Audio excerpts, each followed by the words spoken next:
Welcome back to Project Accounting, where we break down accounting concepts for students like you. So today's topic, debits and credits, one of the most confusing parts of the accounting until now. So let's make it simple.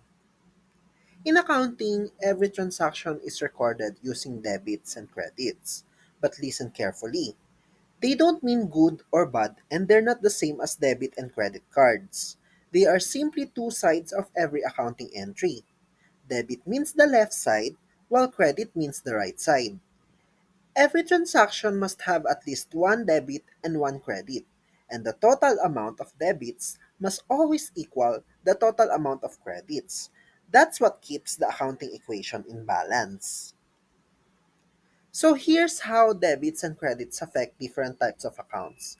In simple terms, debit increases assets and expenses, while credit increases liabilities, equity, and income.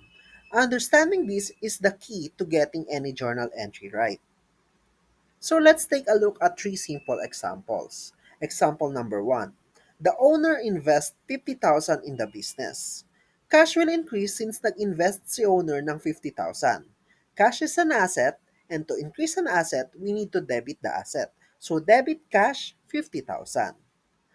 Then since pagmamay-ari ni owner yung 50,000, the equity will also increase. And to increase the equity, we need to credit. So credit owner's equity 50,000. Example number 2. The business buys supplies worth 10,000 in cash. Supplies will increase since bumili ng supplies. Supplies are asset, and to increase an asset, we need to debit. So debit supplies 10,000. Since ang pinambayad is cash, cash will decrease. So to decrease an asset, we need to credit. So credit cash 10,000. Example number 3. You pay 5,000 for rent.